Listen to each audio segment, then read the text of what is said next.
guys, it's Sam and welcome to part 2 of my 60,000 subscriber Q&A. If you haven't seen part 1, that's on my main channel, and that was all of my questions that I got from my bibliothecary community, but that was getting very long, so I decided to switch it into 2. So now we're doing all the questions from Instagram, so let's get into it. First, Matthew asks, what skincare product did you the dirtiest? This is such a typical Matthew question, thank you. Nothing super awful where I've had like a huge breakout or anything from anything, but I would say any kind of like Cicapair, is that how you say it? Cream or product has like not done the magical things that people say it will do, as far as like your redness will be completely gone, and I'm like, lies. The other one I would say is like CeraVe. Does nothing or breaks me out. I don't really know, but CeraVe is supposed to be like the golden wonderful product, and it never really has been for me. That David Hopkins asked, how do you feel YouTube has impacted the book industry? Debatable, because I still feel like publishers don't quite get the impact that YouTube, Instagram, TikTok, blogs have. Some do and some don't, but it's a very individual basis of like individual workers at publishers. I think generally like the old guard of publishing doesn't quite get the impact. I will say that I think certain series, you know, definitely have been impacted and like very hyped, and it's impacted individual like series and authors and popularity there. But I think as far as much widestream impact has been had, I think that we actually overvalue sometimes what the impact is of the like book community. And I don't say that in a way to be shady. I think that I think we do have a lot of impact within the community, within like the diehard fans, but the general book world of people who are like occasional readers who go to a store and pick up a book have no idea what we're talking about. So when we talk about how like this book got canceled, but somehow it's still a bestseller, everyone must have ignored what we're saying. It's like, no, they probably just didn't see it because that was just a general book fan who like just walks into a store and picks up what's on the shelf, you know? So I don't know how much we affect we do and we don't, you know? Again, like I don't want to say we have no impact, because we do, and we have a lot of sway as far as like, you know, the book community and the diehard fans and the diehard readers, but your casual reader doesn't know all the conversations we're having and what we're talking about in the books that we're hyping. They have no clue, which is why the bestseller lists will sometimes be books that you've never even heard of on Booktube, because one, the bestseller list isn't necessarily a good indicator of what's popular anyway, and two, it's showing just like everybody, not just the book community. Hoisty Fishy asks, what's that one book everyone raves about but you won't read? I don't know if there's any books that I like that are really raved that I won't read, because I do have plans for videos that are like really hyped books. I'm gonna see if I like them. But there's some that like, oh man, I'm trying to think of some that have come out like recently. I can't think of any right now, but I have done videos on like, will I read it, will I buy it, yes, no kind of thing. I think a lot of like maybe the Sarah J Maas stuff, not the ACOTAR books I plan on reading, but like Throne of Glass and stuff maybe would fit into this category. Emma PR9 asked, do you ever want to pursue another career path? P.S. I'm proud of you. Thank you. Not really. I really like my job. I really can't see myself doing anything besides something mental health related, social work related, advocacy related, whatever. I'm not saying it would never happen, because scientifically they've said that like millennials and Gen Zers and everybody else below us is going to be having like multiple careers in their lifetime. So could I have another career? I think if I did, it would be almost something like, for lack of a better term, like entrepreneurial. I don't love that because it makes me think of like hustle grind culture, and that's so icky. But like consulting or something, but I think that would still be mental health related. Like I can see myself being like I don't know, like sort of doing like coaching, that's all like mental health. Yeah, I can't see myself doing something that isn't related to like personal growth, mental health stuff. Alyssa R asked, favorite thing about your new place? And I mentioned this a little bit in my first video, but it is just the calm that I feel here. I love it here.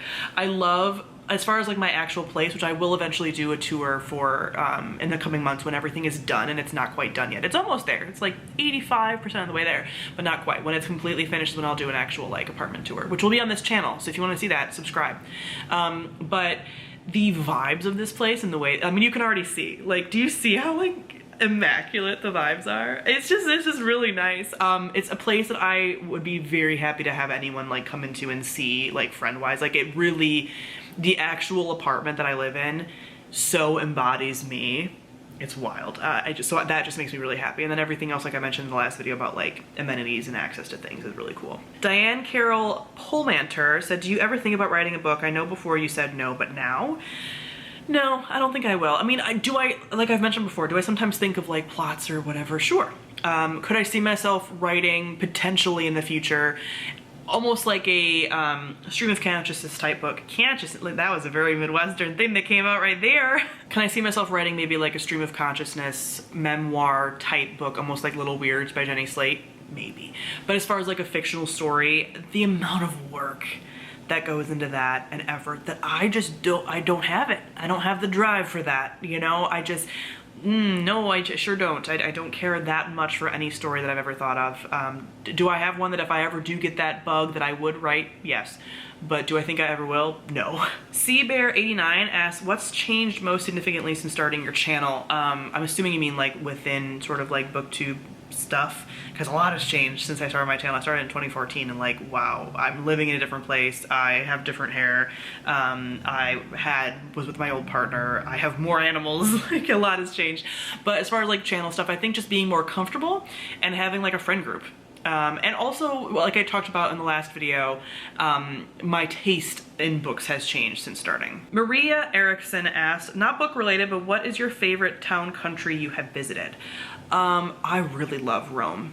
I do. I know that's like probably like a very typical, like, sure, but like, oh man, there's something about that city that is like, you have new buildings next to like the Colosseum. Like, it's so wild. I love cities that are so old like that, especially because in the United States, like, sure, you have some of that, like, I lived in Philly, you had some, you know, the Liberty Bell and some of those older buildings, but like the ancient antiquity buildings that are in a big city like Rome, that is so wild. I love it so much. I love it so much. That is probably my favorite place I've ever visited. And I would love to go back. Lovable Reader asked, how did you come up with Tome Topple? I did it the year that I came up with it when I was sick, but I knew that I couldn't do it then, and I was like, I hope no one does a big book challenge before I am able to do this. But basically I was like, wow, I'm super intimidated by big books. I have a ton that I want to read because I love fantasy. Everyone talks about how intimidating big books are. Let's do a readathon that's just big books, because we usually can't read big books during readathons. Not that we can't, but people don't, because you want to read as many books as possible during a readathon, typically speaking. And for this, it's like, let's just have a community event where we're all reading big books so that we won't feel that like FOMO of everyone else is reading a ton of books and like I'm only reading my one giant book this month and like, nah. So yeah, I basically was like, I think this is a thing, a need within the community, and I know I need it, so let's do it. Book Dragon 32 asked, plans for plants this year. Well, as you can see, here's my plant babies. You can't see all of them, but I'm adding grow lights to this greenhouse and going to expand the greenhouse and put more stuff in it. And then as far as getting actual plants, I have a plant wish list I've done like recently-ish, so I will link that on the screen. It was on this channel. So I have some of those plants that I would love to get, but plants are so expensive right now. They're like so inflated with the pandemic, has made shipping harder, and then has made a lot more people get into the hobby. So they're just really expensive, and I'm not willing to pay more than double digits for a plant. That is ridiculous. It's for something that can die very easily, so no. So I have some plants that I want. I would love to get some more Hoya, especially. I actually just ordered a Hoya trellis, well, a number of them for a bunch of my Hoya. So I plan on trellising those in the next few days, honestly. So I want to do that, repot some stuff for spring, expand this, and I would love to get some nice plants that love some high humidity in that greenhouse. But will I be able to at the cost of some of these plants that I want? I don't know. Your girl would love a begin dragon scale, and those things are like $100-something right now, and I will not do that. So we'll see what happens. So I would love to get my hands on some more Hoyas or some more trailing plants in general. Zephyr Silver asked, how did you decide to move to Chicago? Well, I have offices in the Chicago suburbs, so I knew I wanted to be in like the suburbs anyway, but then when deciding between the suburbs or Chicago, I was like, I need to be in an area that has people my age that are single and don't have children and like doing stuff. And I was like, you have to live in the city. Like, you don't have to, but like, you have to. And I like Chicago. I have friends here. People always are like, Chicago's so expensive. And I'm like, have you lived on the East Coast? Like, I am living in a very similarly priced place to my last place, and my last place was not this nice. So yeah, I'm just more used to like East Coast prices. I felt like this is not even that bad. And yeah, I wanted to have access to things and do things and like not feel like I'm stuck in a kind of living that I wasn't at that stage yet, you know, like not married. I'm never gonna have kids. So I just didn't want to be in like a suburb area that was more geared towards those populations. So that is the biggest reason why I chose to move to Chicago. And I love Chicago. It was either gonna be Chicago or Minneapolis. Melissa 1300 asked, do you enjoy being a social worker? I have a BA in social work and I work in a library. I do like being a social worker. I am doing less social worky stuff in the way people think of social work now that I'm a therapist. Obviously it's still like social work, but like people think of social work and they're like, you know, medical social worker, someone in child welfare, whatever. But I do really like it. I like helping people. You know, like people are like, oh, you're so selfless. And it's like, no, you realize that helping professions, we get something like out of helping people. You know, I'm glad that it helps people and it makes the world better, but like we obviously, there is some kind of like intrinsic bonus for us. People feel better when they help others. It's just like a thing that humanity has, generally speaking. So I do really like it, and I feel very good at my job, so that's helpful too. Do I obviously have imposter syndrome? All the time. All the time. But generally speaking, I'm able to just take a step back and be like, in general, you are good at your job. Rebecca F. Weinert asks, who's your favorite witchy character, book, movie, video game? Also love your content, thank you. I would say one of my favorites is Morgan from the Dragon Age series. Like Morgan and Flemeth, goals. Like I love them so much. I would say those are some of my favorites. Really on point right now, the Scarlet Witch. Immaculate. Chaos magic, we love to see it. The Hocus Pocus witches for traditional witches, all-time favorites.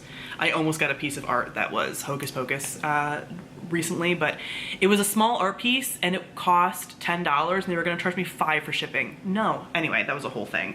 What other, I love so many witches. Willow from Buffy is like one of my all-time favorite witches. I mean, there's so many, right? Like I could name so many, but those are like probably my top. Tani Sue asks, a skill that you wish you had plus a dream career apart from your current one. Skill I wish I had. This is gonna sound like a really dumb skill, but honestly the one that I think would be most useful is I wish I knew how to pose in photographs. That is a skill, and people have taught me, like they've said like it's angles, and I follow some people on like TikTok who talk about that. I need a coach. I can't, I wanna know how to like move my body to like look really cute in photos because I want to be someone who like takes photos. That's another thing too. I want to be really good at photography. I want to be someone who like documents my life, and I just don't because I'm not super good at it. Not that you have to be like great, but like that's a skill that I think daily would be helpful.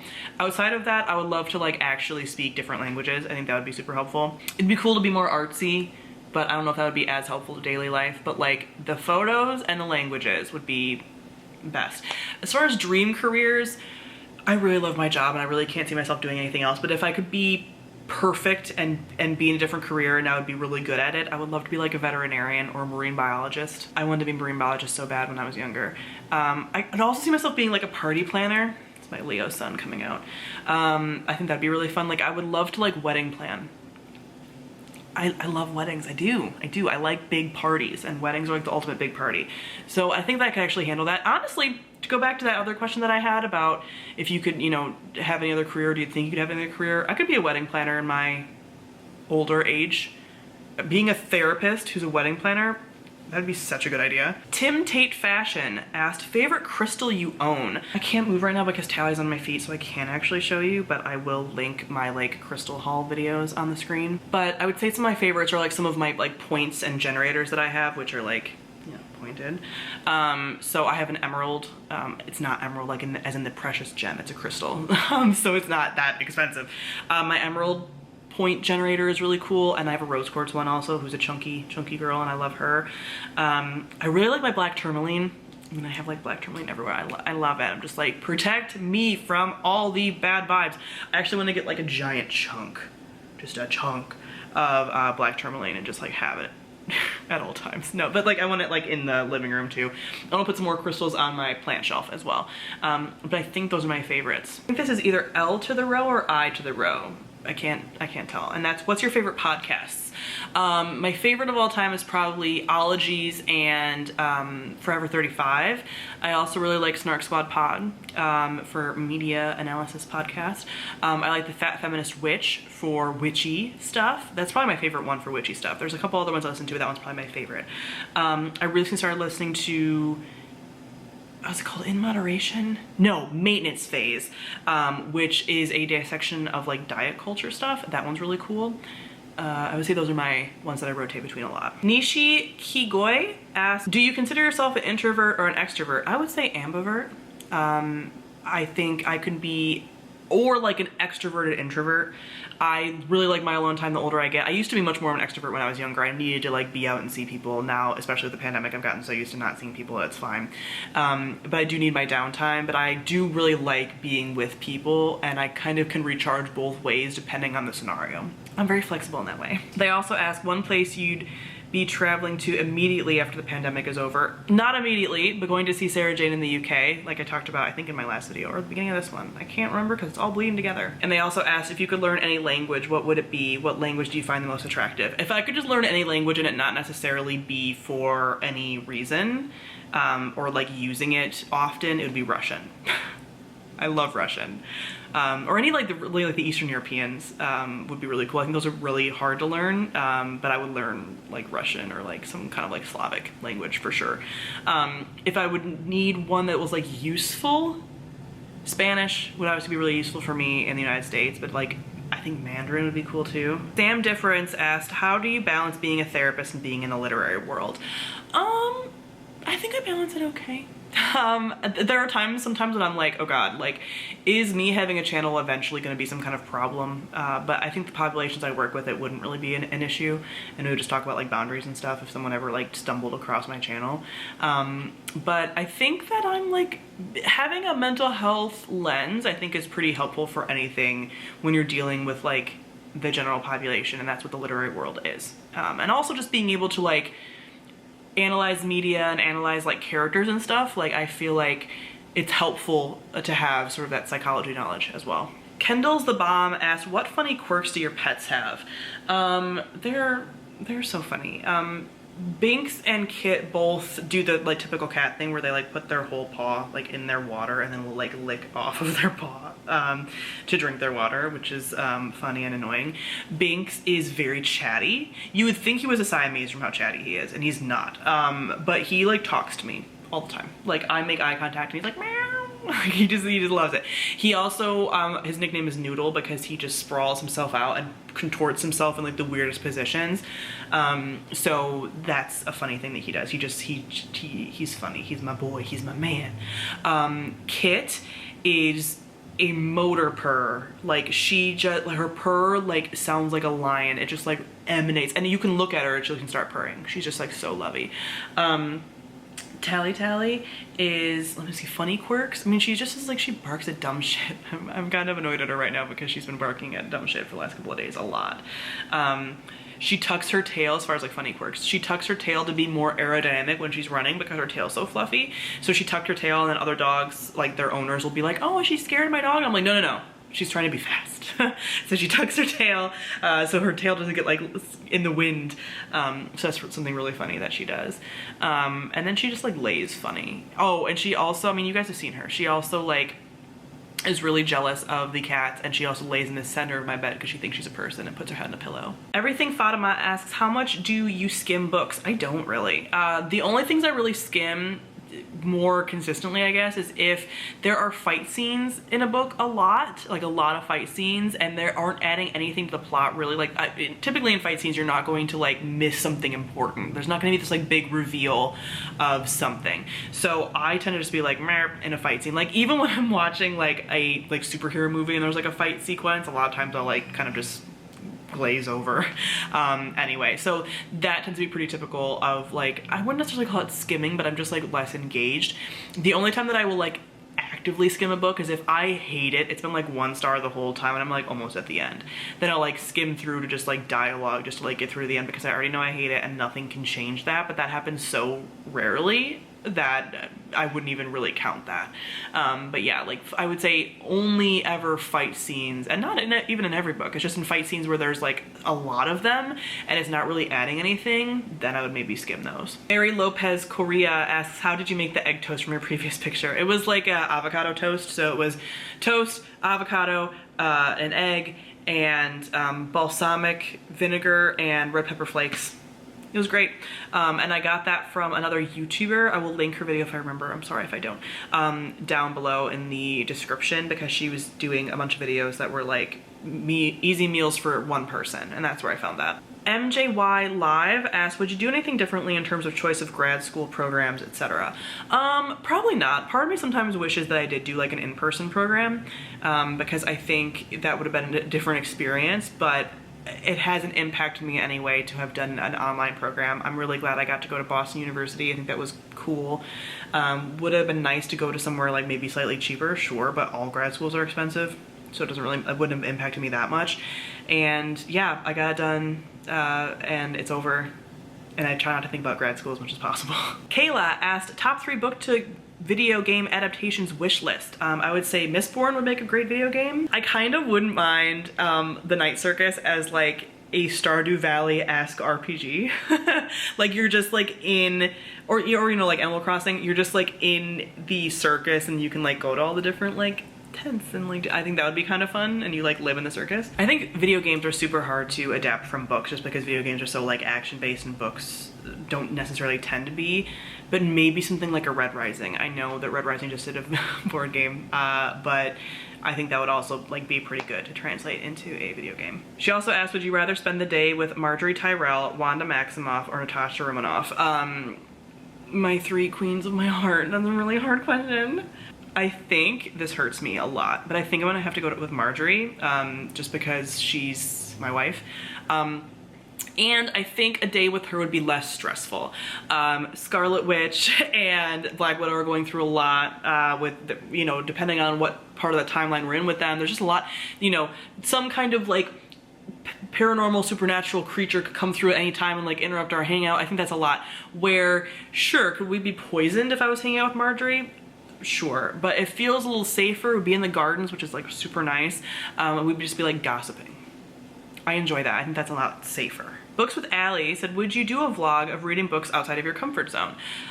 Definitely. I was mentioning in my last video, my last part of the Q&A, that I have some like vlogs, like themed vlogs coming up, and that's not on my list, but I could add it. But I have some books that like might fit under that category that I would be doing. Obsessive Reading says, who are your 5 favorite video game characters? I think I've done a video on my favorite video game character, so I'll link that on the screen because I can't limit it to 5. And honestly, like, if I said just 5, they would probably all be from BioWare or at least Mass Effect games. So Commander Shepard, Garrus Vakarian, Liara, maybe Morrigan from Dragon Age, like Cullen. Like, those are all BioWare characters. But I also really like, is his name Cal? Yes, Cal from the Jedi Fallen Order. I like just finished that. I mean, there's so many. I can't even like just say even just the BioWare characters, because also like I have a soft spot for Kratos from God of War, and I just finished that game like fairly recently. I love Cassandra from Assassin's Creed Odyssey. I like the pirate guy whose name I'm forgetting from Assassin's Creed Black Flag. I love Ezio Auditore from the trilogy, the Assassin's Creed trilogy. Yeah, a lot of my franchise characters I really dig. There's a bunch of characters from the different Final Fantasy. Like, I can't choose just 5. Straight Edge Savior says, whose performance in the Shadow and Bone show are you most excited for? Probably Freddy. For Kaz, I think that's gonna be so immaculate. Like, his cheekbones can do all of the acting. I think that's what I'm most excited for. I'm excited for everybody, but I think that's gonna be good. Brit25832 says, if you could tattoo a book quote on your body, what book would it be from and what quote? Probably a Night Circus tattoo. I don't even know. I don't remember a lot of book quotes, so I can't pull one out of the top of my head, but probably a Night Circus one. Like, that feels the most correct. I would have to reread it and then like pick out like, you know, a quote, because the only quote I remember right now is like the circus arrives without warning, which I'm not going to put on my body. But maybe even doing something like the like reverse, like, I don't know, something. Or I could see myself also doing like a Starless Sea one, because that would be a cool, like doing the symbols and stuff from a Starless Sea would also be a cool tattoo. Luminuette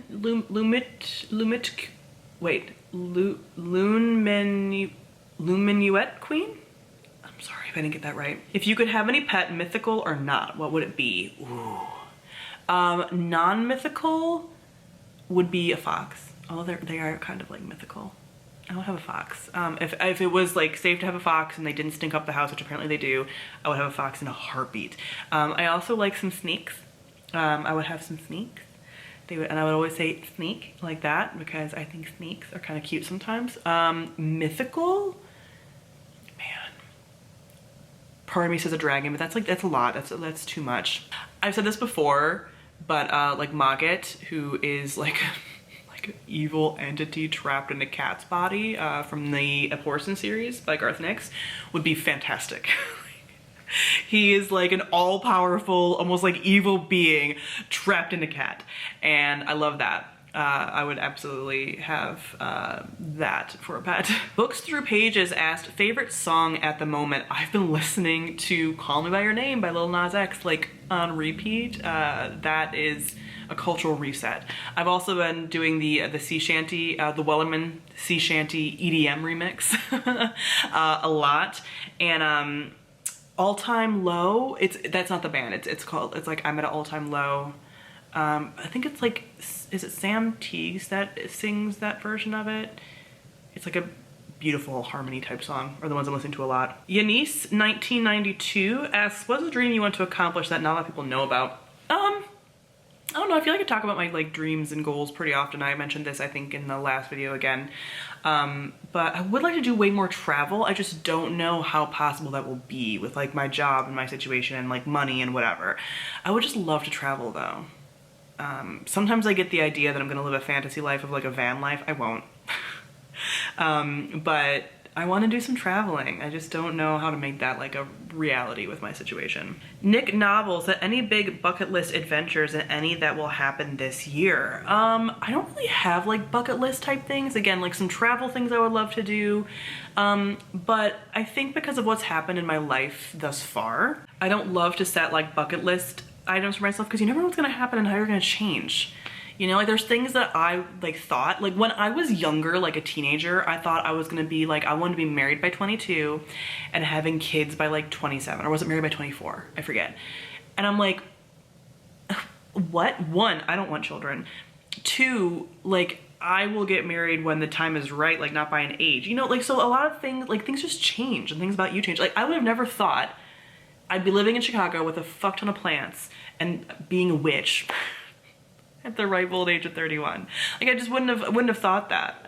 So I don't know if I have any like bucket list things besides the travel stuff. Yeah, I'm just like, do what you want and you know, see what happens.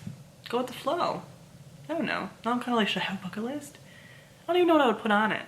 SSRA31 says, do you journal as much as you read, and would you ever do a journal video? I don't journal that much. If you're talking about like journaling, like people will do you know, almost like diary type stuff, I don't do a ton of that, and I've really dropped off my bullet journal. I only really use it for like major tasks and my videos. I would love to get back into that a little bit, but it's just like life is not very conducive to the bullet journaling right now, as far as like there's nothing to plan. So I don't really use it, I just use my planner. But yeah, I don't do a ton of that lately. I kind of miss bullet journaling a little bit. I use it for like some, like I do have pages, you know, to correct myself. I do have some pages for like savings goals and like year goals. But I don't do it like weekly spreads like I used to. They're just not useful to me right now. Shepsio Ram asked, where did you get your beautiful new shelves? They're from Wayfair. Yay Patty says, what was one of the most beautiful and or one of the most challenging times on Booktube?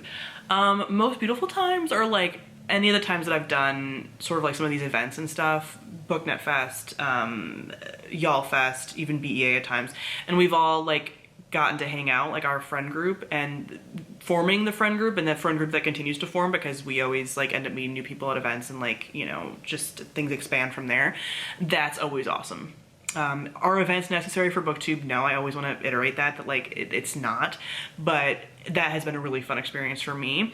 As far as challenging times, I would say like any time that my words get misinterpreted on Twitter, which is why I don't use Twitter that much anymore because it's not worth it, is just so annoying and challenging, and I'm just like, I hate being misunderstood. Hate it. It's one of my like core things, like I talk about with my therapist. Like I don't like people misunderstanding me, and so Twitter people misunderstanding me, and almost some of them do it like purposefully, is the worst for me. Like I do not deal with that very well, and it passes and it's fine, but anytime that happens I'm just like, I never want to talk about anything online ever again. Like, and I've never been like canceled. It's nothing like that. It's just when people like fight you not in good faith because they take your words out of context. Like that is the worst. When I know that if we were just sitting in a room together and having the conversation, we wouldn't be fighting. Like they wouldn't be saying the things that they're saying to me. You know, it's just kind of like, can you remember that I'm a human being? Because I remember that you're a human being, but can like you do the same for me instead of like trying to get like a clap back on Twitter for likes? That's like the worst. Okay, this is getting so long, so I'm not gonna be able to answer every single question, but there are some questions like, you know, favorite series and favorite redemption arcs and favorite ships and blah, blah, blah. I have videos on that, so like go and search favorites, you know, on my channel and you'll be able to find the videos for those for sure. I don't wanna not answer those, but like I have full videos devoted to that. Lisa Strawberry asks, what is the thing you're most passionate about that makes you have tears of joy? I think I'm most passionate about, I'm really passionate about animal stuff in general. Like animal conservation, my pets, like other people's pets, helping animals. I really dig that. I've been getting really into like sustainability and stuff as well, and like environmental stuff. I think that that's really something that I want to give more like thought and stuff to. Obviously mental health stuff is like a big thing for me too, and getting people the help that they need. They also asked, do you have any advice for those who are trying to figure it out? Can be on life, purpose, adult stuff, whatever. I think the biggest thing, and this is not going to be like necessarily advice or something that anyone wants to hear, but like you're never gonna get it completely figured out. Like even adults don't know how to adult. Like you never grow up fully. And that's not in a depressing way. I think honestly, the older you get, the more that you realize like how much is out of your control, and it can be very freeing if you let it be. So I think that's the big thing to remember, that like, you're not supposed to have it all figured out, baby. Like things are, you're constantly changing, the world's constantly changing. You do the best with the information you have at the time, and you don't need to be perfect. I think that's the biggest thing. They also ask what hair products I use, and I think I'm gonna do like a hair product video again on this channel, so if you want information on that soonish, because I do get that question, and especially as it's growing out, I think I'm gonna get that question more. So I will do like a hair routine soon. Revo asks what's something you really love about having your own space again, and I've talked about this a little bit already, but like the quiet. Right now it's quiet because I don't have a noise machine on because of filming, but usually there is some more noise here, but just not having to talk to people. Like, it's not like I disliked my family, it's not like my family and I didn't get along, but like waking up and not having to say hi to anybody. It's not that I didn't like seeing them, you know, there's binks going in the water dish. I just, I like to not have to, you know, I like to be able to do whatever and not talk to anyone if I don't want to, and if I want to talk to them, I call them. It's great. Rahu KS says, how do you get the money to buy all the books? I am 31 years old and have a full-time job. I also get sent some books, honestly. You guys have seen in my hauls, I get sent some things. I read a lot of books on NetGalley now for romance books, so I don't really tend to pay for those because they're galleys. And I don't buy a ton of books. For years, I have asked for books for Christmas and my birthday, and I tend to get a lot of them because I don't really ask for anything else for big events. So those last me like a really long time. But for the books that I do buy, like, your girl has a job, man. I don't really, like, compared to some people, I don't buy that many books, as you can tell from my book hauls. Abigail Pop says, do you name your plants? I don't. I call them by their legal names, by their species and stuff. I don't name them. I think it's because I have one of like each kind of plant, so they go by their actual name, and I don't need to name them because there's not like multiple of, you know, like Monstera. Mari Aurora02 says, why did you want to start a Booktube account? What was the most challenging thing about it? I want to talk to other people about books because I didn't have a lot of book friends in real life, and that's why I wanted to have a Booktube account. The most challenging thing, like nothing was truly like challenging. I think just getting started. I'm very blessed in that way of like, I haven't really had like struggles with it. Like it's always been very much like a hobby that I've taken to pretty easily. Again, some of the things about like people being shitty in comments or whatever, I guess is like some of the hardest stuff, but even compared to some people, I don't get as much flack as other people do. Nikia Valdis asked, what were your requirements for your new apartment and did you visit before moving in? I did get to visit before moving in, thankfully. I will never move into a place without seeing it first ever again. And requirements, I needed some space for my plants and a big window. I needed to be on a higher floor because it's going to be helping the dog with her barking, and then I just don't want to be a single woman living on the first floor. And I wanted a in-unit washer and dryer, and I wanted a dishwasher. Oh, and central air. Those are my requirements. Anything else, I'm like, I don't care about anything else, but those are the things that I need to make my life way easier and more livable. And my last question is Gesticulate Book Blog asked, are there any YA books you'd love to see rewritten as adult and vice versa? Not so much vice versa. I don't really have any adult books and I'm like, this would work better as YA, but I would love to see the Witchlands books as just adult books. I mean, they're basically written as adult books already, but they're like very, very upper YA. I would like to see that. Even the Gilded Wolves as like adult would be really nice. A lot of these are already like upper YA books and I'm just like, I wish that publishing would have let you go like full adult with these. Even like some of the Cassandra Clare books, you know, like written for adults. I don't know if she could do it, honestly. I know that she's like written adult books with like somebody else or whatever, but I don't know if it would actually work out. But seeing some of those with like adult problems would be kind of fun. So I think a lot of books could be stepped up to adult, honestly, especially these days when YA is so heavily skewing towards like older teenagers as well. So that is it. I made it. The light is fading, so I hope that you guys can see me. I did set up my other light because the natural light was going. But thank you guys for joining me for this Q&A. Comment below if you have any questions that I didn't answer that you would like an answer to, or if you want to answer any of the questions that I answered for yourself. I would love to hear them.